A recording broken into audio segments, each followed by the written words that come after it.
Alrighty guys, well, welcome back to a new video. I'm still in Utah. It's about 70 degrees right now and I've been hiking this mountainside. I was here a few weeks ago and I found a whole bunch of snake sheds, and I just finally found what is one of the owners of some of those snake sheds, and I've seen even more of those sheds today.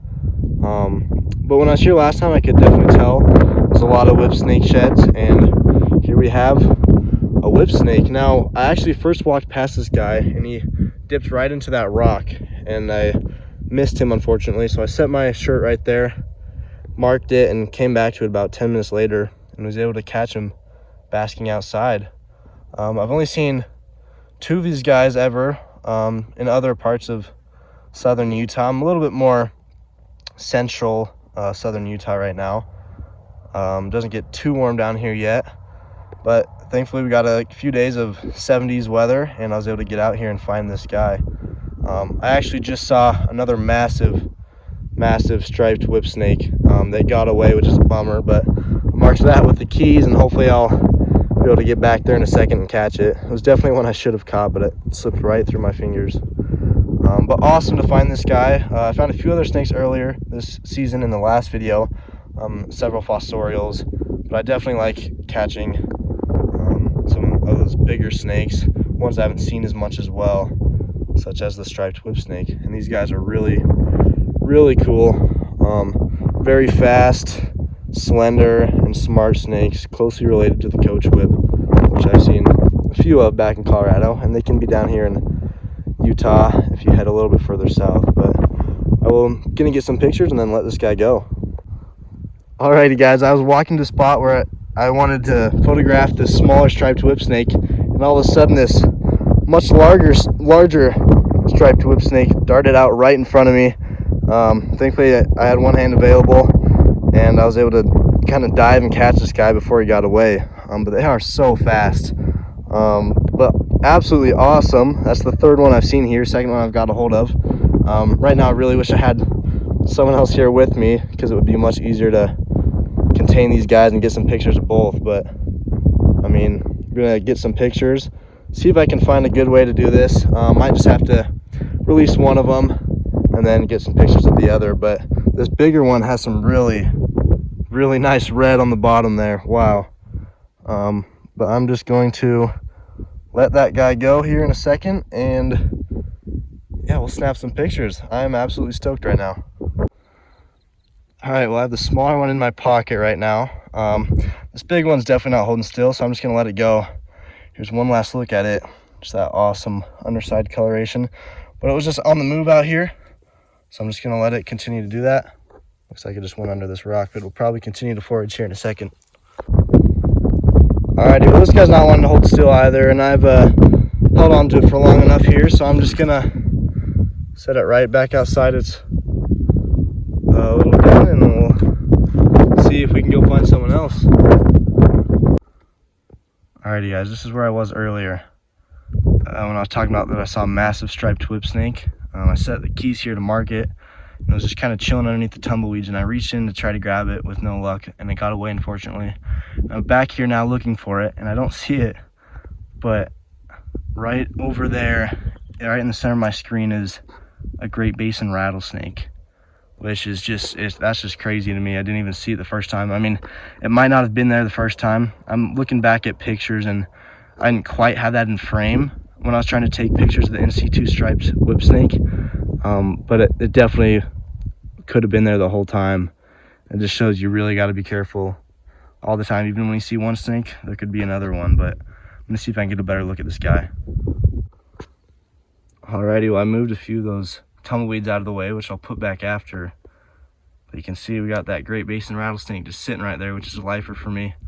I might see if I can kind of just get it out of there so I can get a better look at it. It looks like a pretty small one, because that's a fairly small rock that is underneath right now.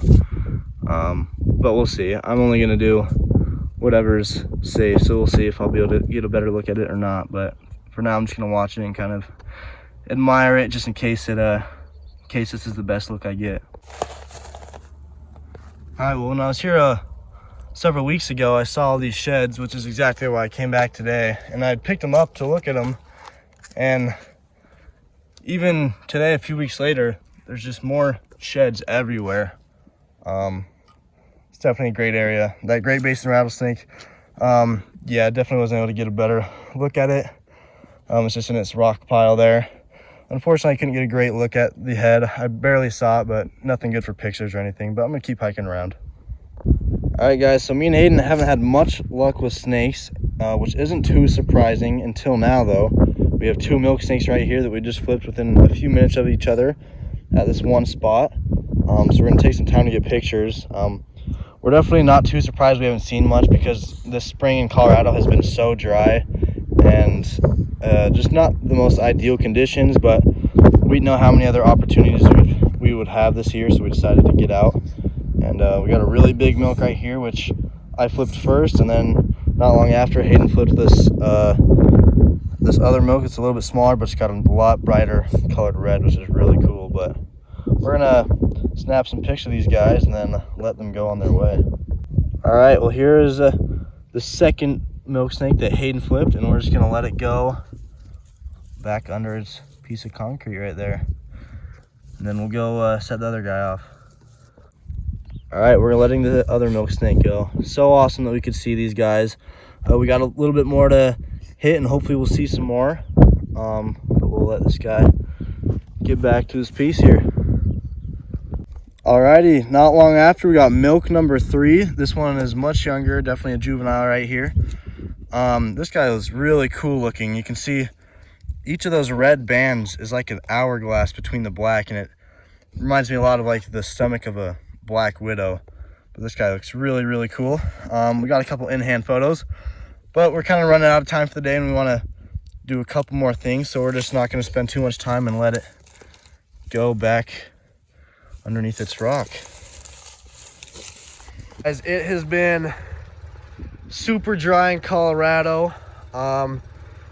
We did get those milkshakes yesterday though, but me and Hayden are on this road. It's about midnight, but we're gonna go to a prairie dog town to look for some salamanders, but we just found this one crossing the road right here, and fairly decent size as well.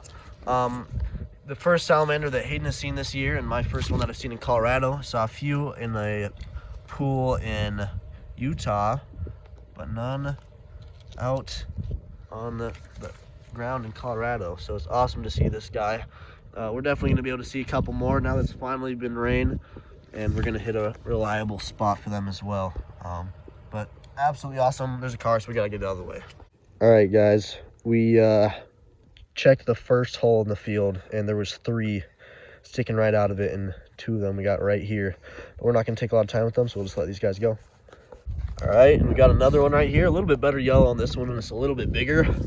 I'm not sure how long we'll be out here because we didn't really come prepared for salamanders, and we're wearing shorts and stuff, and not the right gear for 45 degrees and rainy.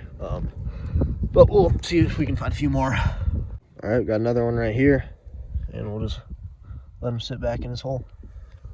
All right, the next hole I checked, got another one right here. This one's the biggest one so far. Not the best coloration, but that's all right. Always cool to see a big one. We'll snap a photo or 2 and then let them dip. All right, we got another really big one right here with some fairly solid coloring, nice patterning, that's for sure. But it's raining harder, and it's really cold, and we're pretty satisfied for already have seen almost double-digit salamanders, so we'll probably head out here now. All right, guys, that's gonna be it for this video. I got a couple more days left in Colorado. Not the best weather, but I should be able to find a few more herps, so we'll see if I can. That'll probably be in the next video, and then I'll be in Georgia for a month and a half for a job. But I'll try to do some herping there. Hopefully I'll get a few lifers and stuff. But thanks for watching, and I'll see you in the next video.